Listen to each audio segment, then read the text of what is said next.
પાંત્રી વાળાના ગામને ચોટે પત્તે રમતા હોય, મોજા મોઈ દાંડિયા ખેલતા હોય, ઈ છોકરા કહેવાય.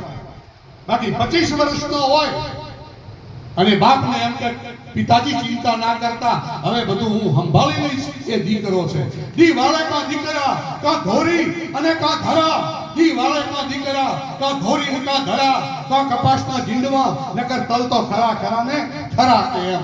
અને દી ફેરવે કા દીકરા કા વહુ ને કા વરા, કા ગામનો ગરાસીઓ નકર ભાઈ તો ખરા ખરા ને ખરા. આ દાડો ફેરવી નાખે, બહુ માથાની મળે ને તો દાડો ફેરવી નાખે. હમણાં ભગત ગાતા હતા કે નર નારીના એક જ મતા, ઈ કેના હોય?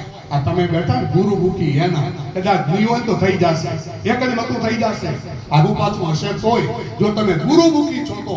બાકી મનમુખી બન્યા ને તો મતા એક નહીં થાય ભાઈ. સ્વર્ગમાં સત્તા ખાવું હોય તો નર નારીના એક જ મતા જોઈએ, અને ગુરુમુખી માણસના એક મતા બને સાહેબ. બાકી કોઈ તુકારામના ઘરના કોઈ એટલા બધા સતી નતા. શેરડી લઈને આવતા ને તો માતા કુકને હાલ દેતા ને તો શેરડીનો સોઠો મોરો મોય લગાડતા. પણ સમય આવે એ એક થઈ જાય, ગુરુમુખી હોય તો. હવે આ વૃદ્ધ પુરુષ પોતાનો દીકરો જુવાન છે, ઘરમાં પૈસો છે, એની મરજી આવે એમ પૈસા વાપરે, લાડકોડમાં ઉછરેલો કહેવાય કાંઈ નહીં. એમ કરતા કરતા આ વૃદ્ધ પુરુષ 80 વર્ષ થયા હશે, બીમાર થયા, ખાટલે પડ્યા. અને એક દાડો દીકરાને બોલાવીને એટલું કીધું કે બેટા, તે મારી વાત ક્યારે સાંભળી નથી, અમારી બેઠકમાં તું બેઠો નથી. સજનો, મારે યુવાન ભાઈઓને કેવું છે કે ક્યારેક એકાદશીનું વ્રત કરતા હોત મત કરજો, શનિવાર કરતા હોત મત કરજો, પણ એક દાડો મોબાઈલનું વ્રત કરી લેજો કે આજનો દાડો હું મોબાઈલ નહીં ખોલું. હવે એ સમય આવવાનો છે, બાકી ગયો છે કે મોબાઈલ આજનો દાડો હું નહીં ખોલું. કારણ કે આજ તો મોબાઈલ આવી ગયા એટલે બાપા પાસે, કાકા પાસે, મામા પાસે, માસા પાસે બેસવાની મારે તમારે ત્રેવડ નથી. આ છોકરો એ જમાનામાં નતો બે ભાઈબંધોની ટોળી મળી, એક સરકાર ખેલ ખેલાય. આ વૃદ્ધ પુરુષ થાક્યો, મોત વચ્ચે ઝોલા ખાતે એક દિવસ દીકરાને કીધું બેટા બેસતો, એક તને વાત કહી દઉં અને ઊભો ઊભો સાંભળી એટલે વાંધો નથી કે બેટા તું થાકે, તને તકલીફ પડે, તને કાંઈ ન હુજે, ત્યારે એક પાનું લખીને મેં મૂક્યું છે અને એમાં 4 લીટીઓ લખી છે, એ વાંચી લેજે તો તારો કામ મેળ બંદોબસ્ત થઈ જશે. અને ખરેખર બન્યું એવું કે ખૂણે પડેલું ખાતા એમ કે છે સજ્જનો કે વાર નથી લાગતી. ખૂણે પડેલું ખાય ને એને વાર ના લાગે, પણ જો હું તમે આમાં થોડું થોડું ઉમેરતા હોઈએ ને તો કાંક ઉપર આવે. બાકી તો અખો કહી ગયા છે, અખો કે આ ઊંડો કૂવો ઈ પૂરીને કોઈ ન કૂવો, નહીં 3માં, નહીં 13માં, નહીં 56ના મેળમાં. અખો કે આનું કરવું કેમ કે 3જે વર્ષે હતું એમનું એમ, નહીં 3માં, નહીં 13માં, નહીં 56ના મેળમાં. અખો કે આનું કરવું કેમ કે 3જે વર્ષે હતું એમનું એમ. આ ભાઈ ઠાકાણે આવી ગયા, કોઈ આવકાર ના આપે, કોઈ રૂપિયો ના આપે, કારણ કે એ તો જ્યાં સુધી ખિસ્સામાં હોય ત્યાં સુધી માત કહે મેરો પુત્ર સપૂત હૈ, બેની કહે મેરો સુંદર ભૈયા, तात કહે મેરો કુલ દીપક હૈ, લોક में राजा अधिक बधैया, नारी કહે મેરો प्राणपति है, जिनके राजा के मैं लेऊं भलैया, कवि गंग કહે सुनसा अकबर કે जिनकी गांठ सफेद रुपैया. જેની ગાંઠે રૂપિયા છે એને, બાકી તો રૂપિયો ન હોય ને તો બાપ કહે પૂતો કપૂત મેરા, ભાઈ કહે બડો દુઃખદાई है, चाचा कहे कौन को भतीजो लागे, सास कहे कौन को जमाई है, पैसा बेन 95 बैठवे को ठोर नहीं, पैसा बेन चतुरन में चातुरी न गाई. पैसा न હોય ને તો માણા ડાપણ કરતો ભાઈ ભલે મોટી વાતા કરે કને કોઈ નથી હો, હાવચેત રહેજો. બીજો કે એટલે આ ક્યાં હાવચેત રહેવાની વાત કરે, કોઈનું કોઈ લેતો નથી પણ બીજાનો નોટિસ આવતા હોય એ તમારા ગ્રહોમાં હમણાં આવે છે, જોજો પડતા નહીં નકા પછી પૂરું. એક તો સાહેબ ક્યારે કોઈનું આવું કોઈ કામ થતું હોય તો એમાં વચ્ચે હાડકીલી મત કરશો. ભગવાને મને તમને મનખો આપ્યો છે તો થાય તો કોઈનું સારું કામ કરજો, કોઈનું આંસુડું ઊંચી નાખજો. પણ કોઈનું આંસુડું પડે, કોઈનો વિહાકો લાગે, ઈ ધંધામાંથી એક બાજુ, કારણ કે આવા હોલિયાના જો ચરણોમાં બેઠા હોઈએ, એવા હોલિયાના સાનિધ્યમાં બેઠા હોઈએ, અને આજે ગુરુ પૂર્ણિમાના દિવસે મારામાં તમારામાં એટલો બદલાવ ના આવે ને, તો આ જીવનને કોઈ જીવન ન કહેવાય સાહેબ. હું તમે મનુષ્ય છીએ, બળ ભાગે માનુષ તનુ પાવા, અને સુર દુર્લભ સદ ગ્રંથન ગાવા. એ મનુષ્ય તારા બડા ભાગ્ય છે. દેવોને પણ દુર્લભ હોય એવો આ મનખા અવતાર છે, કારણ કે દેવોને માનું દૂધ પીવું હોય તો નથી, એટલા માટે દેવતાઓ અહીંયા અવતાર ધારણ કરે છે. આ હોલીઓ દેવતાઈ છે.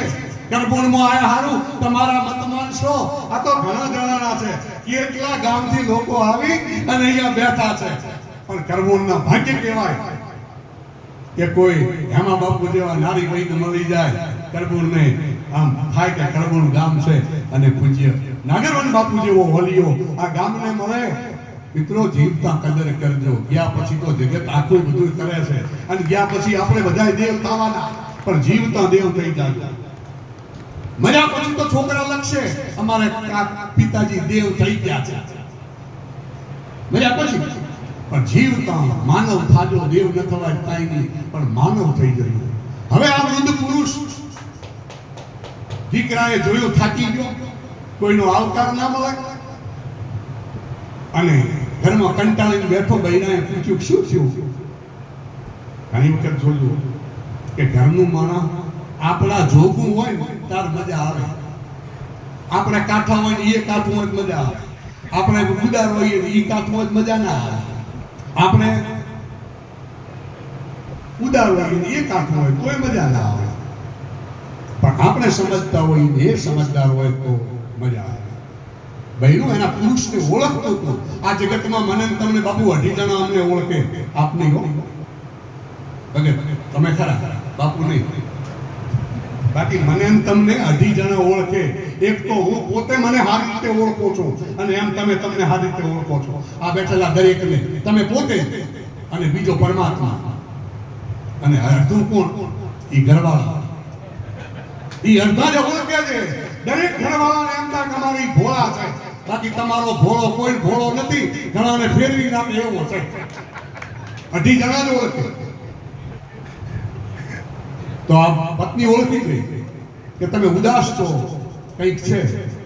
તો કે કઈ નહીં, કોઈ આવકાર દેતું નથી, ખિસ્સામાં રૂપિયા નથી, ઘરમાં રૂપિયા નથી, હવે કોઈ તોડતોય નથી, ના પાડે કે ભાઈ અમારી દુકાન નથી, આ વસ્તુ થઈ રહી છે. પત્નીએ કહ્યું, તમે કહેતા હતા ને કે બાપા કાંક કહેતા હતા કે કાગળિયું ભર્યું છે કબાટમાં, તો વાંચજો. એને ચીઠી ખોલી, કાઢ્યું કાગળ, અને એમાં 4 વાક્યો ભગતબા લખેલા હતા કે બેટા, સુખી થવું હોય તો છોયડે જાજે અને છોયડે આવજે. અમે વિચાર કર્યો કે છોયડે આવું તો પૂરું થાય, તડકો જ નહીં બેઠો. હકીકતમાં હું તમે ડફોળાઈમાં તડકા કરા છું, બાકી દિવસ ઉગે અને ઉઠી જઈએ એનો દિવસ ઉગે, બાકી દિવસ ઉગ્યા પછી ઉઠે ને એનો દાડો ઉઠે. આ નક્કી છે ભાઈ. એટલે દિવસ ઉગ્યા પહેલા પ્રભાતે ઉઠી જઈએ અને પોતાના ખેતર ધંધે જ્યાં જતા હોઈએ ત્યાં ટાઈમસર પહોંચી જઈએ, આખા ખેતરનું ધંધાનું કામ પતાવી અને સાંજે આરામથી છાંયડે ઘરે આવીએ તો એ ધંધામાં બરકત આવે. બાકી તો કવિ કાગે કીધું છે કે ધંધે ન મળે ધ્યાન અને કાયમ ગામતરા કરે, ધંધે ન મળે ધ્યાન કાયમ ગામતરા કરે, એ થોડા દિવસ કામ પછી કાંઈ ન મળે કાગડા કે પછી કાંઈ ન મળે. ખેતરે ગયો હોય પાછો 11 વાગે તો ગામમાં આવતો રહે, માણસોને કામ બતાવી મને જવા દે, ગામમાં કામ થશે, હું આવ્યો એટલે કામ થશે, ગામ ઊંચા ને એટલું થશે. હું ઘરે નતો ત્યાં શાંતિ હતી ગામમાં, આવા પડ્યા છે દુનિયામાં. પણ આ છોકરાને સમજાણું નહીં. બીજું વાક્ય લખેલું હતું કે બેટા ગામડે ગામડે ઘર કરજે. હવે એને ચૂકા કરબુણમાં માંડી કર્યું, અને ગામડે ગામડે ઘર કરવા ક્યાં જાવ? ત્રીજું વાક્ય લખેલું હતું કે બેટા વરહે વરહે વિવાહ જેવા અવસર કરજે. અને કીધું કે 2 છોકરા છે એના અવસર થાય તોય ઘણું છે, હવે વરહે વરહે વિવાહ ક્યાંથી કરી? અને ત્રીજું વાક્ય લખેલું હતું કે આ 3 કામ કરી નાખે ને તો ગંગા અને યમુના વચ્ચે કૂવો કરજે. આ છોકરો કોફે પડી ગયો. જે બાપના બેઠકું હતા કોઈ વડીલો એમની પાસે જઈ અને વાત કરી કે બાપુ એક સમસ્યા છે કે બે બેટા તું કોઈ દાડો બેહતો નહીં, પણ આજ આવ્યો છે ચા પી કે પછી ચા તો પીશ, પણ આ મારા બાપાએ લખ્યું છે કે છાંય રે જાજે છાંય રે આવજે, ગામડે ગામડે ઘર કરજે, વરહે વરહે વિવા જેવા અવસર કરજે, અને ગંગાને યમુના વચ્ચે કૂવો કરજે. આ વાત શું છે? પેલા વૃદ્ધ પુરુષે સમજાયું કે બેટા તમે 11 વાગે ધંધે દુકાન ઉપર જાઓ છો, 4 વાગે પાછા આવતા રહો છો, તમારી દુકાન બરાબર ચાલતી નથી. એના કરતા સવારમાં વહેલા ટાઈમસર જતા રહો અને સાંજે આવો, ટિફિન ત્યાં મંગાવી લો. અને ચાલુ જ કરી દીધું, દુકાન જામી. તો પણ કે આ ગામડે ગામડે ઘર કે ગામડે ગામડે ઘર ન હોય, પણ આપણે જ્યાં રહેતા હોઈએ તો આજુબાજુના 5-25 ગામમાં આપણી ઓળખાણ હોય કે કરબોળમાં ક્યાં જઈશું, તો કે બાપુનું આશ્રમ છે, અમારા સગાઓનું ઘર છે, ફલાણા ભાઈ પરેશભાઈનું ઘર છે, ત્યાં આપણે રહેવું હશે તો રોટલા ગણાય, ચા પાણી આનંદ છે, કોઈ ચિંતા નથી, એને આપણું ઘર કહેવાય. એવું ઘર બનાવવું. કોકને આવકાર દો તો મને તમને કોક આવકાર આપે, પણ આપણે જો તાર દેવાનો અમે ઝોંકો દાડો હોય તો ઓલા કવિએ કીધું એમ કે મેં નથી દો મારે બાપે નથી દો, દાદે નથી દો ઢોકળો, સાંભળ કવિરાજ આ જવાબ છે રોકડો. કે મેં નથી દો મારે બાપે નથી દો અને દાદે નથી દો ઢોકળો, સાંભળ કવિરાજ આ જવાબ છે રોકડો. કે એટલે જો દેવા નામે ઝાંકો આડો હોય તો કોઈ આવકાર આપે નહીં. એને એ ચાલુ કર્યું, આવકાર મળવા માંડ્યો, ફોન આવવા માંડ્યા. એ જમાનામાં ટપાલો હશે કે ભાઈ આવો મળવા તો આવો કોક દાડો, સગાવાલામાં મળવા જઈને તો આખી જગતને જવું પડે ભાઈ, પણ કોઈ શેર મિત્રને મળવા જઈએ ને તો એ મળ્યા કહેવાય. એ આપણામાં કંઈક વિશેષતા છે. આવા ગુરુના દર્શન કરવા આવીએ ને તો આપણામાં ભગવાને કંઈક રતિ મૂકી છે. અને આ બધા જગતમાં જે છે ને એ રતિની જ કિંમત છે. મારી તમારી આંખમાં ઓજસ ન હોય, પ્રેમ ન હોય, કરુણા ન હોય, દયા ન હોય, આપણી આંખ ભીની ન હોય તો સમજો કે આપણે કોરી આંખના માણસ છીએ. અને કોરી આંખનો માણસ એ કોરા હૈયાનો પણ હોય, એ ભીના હૈયાનો માણસ ના હોય. અને આપણે તો હોલિયાના ચરણોમાં, હોલિયાની સાનિધ્યમાં બેઠા છીએ, એના સાનિધ્ય સેવીએ છીએ. તો અને આપ બધાના દર્શન કરવાનો જે મને મોકો મળ્યો, આજ મારા આનંદ એ વાતનો છે સજ્જનો કે હું ઘણા સમયથી ઈચ્છતો હતો કે બાપુના આશ્રમમાં મને વાત કરવાનો મોકો ક્યારે મળશે. આવું ગાંડા કીધું કે હું સારું બોલી શકું, એમાં કંઈ તોડી નાખું એવું નથી, પણ થોડું ઘણું જે આવડે છે એ અહીંયા મારું ચોખ્ખું કરવા માટે બાપુની પાસે બેઠો. એટલે મને ઊંચું આસને મને નથી ગમતું, કારણ કે જેટલા ઊંચે બેહારો ને એટલી તકલીફ છે. ગોટાળા અહીંયા જ હોય. આ ઓલિયાને તમે આ કપડામાં જોયો, બીજા કપડામાં જોયા? એક રંગાને ઉજળા જેને ભીતર ન હોય બધી ભાત, એક રંગા અને ઉજળા જેને ભીતર ન હોય બધી ભાત, એને વાલી દવની વાત તું કહેજે દિલની કાગડા, એની આગળ આવીને વાત કરાય. એવા સંતની આગળ આપણી સમસ્યા રજૂ કરાય, પણ આપણું સમસ્યા કેવરાય અને આપણું સુખે કેવરાય. એકલા દુઃખના રોજના બાપુ મારે આદત છે એ નહીં, આટલું તો બાપુ મારે હારોય છે એ ભેગું કહી દેવું તો બેડો પાર થાય. પાછો ઘણી વાર આવીને દુઃખના ફેટલા નાખતા હોઈએ ને તો મજા ના આવે. હવે આ ત્રીજી વાત હતી કે વર્ષે વર્ષે વિવાહ જેવા અવસર કરજે.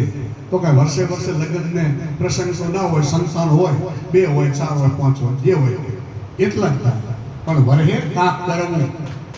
આપણે શ્યામાળામાં જ્યાં સત્યનારાયણની કથામાં તમે દેખજો કે સત્યનારાયણનું, ભગવાનનું, વ્યાસનું, બ્રાહ્મણનું અપમાન સનાતન સિવાય બીજા કોઈ ધર્મમાં નથી થતું. આપણે ખાટલે ચડીને બેઠા હોઈએ, બ્રાહ્મણનો દીકરો કથા વાંચતો હોય, એ કથાનું કેટલું મહત્વ છે, શું છે એ ક્યારેક સમજો તો ખ્યાલ આવે કે ભાઈ રાજસૂરી યજ્ઞ કર્યા સમાન ફળ જો કોઈ હોય તો એ સત્યનારાયણની કથા છે. જો મેળવી શકો તો અને હેતુસર લ્યો તો, બાકી તો કથાને ઠેકાણે આપણે ઠેકાણે.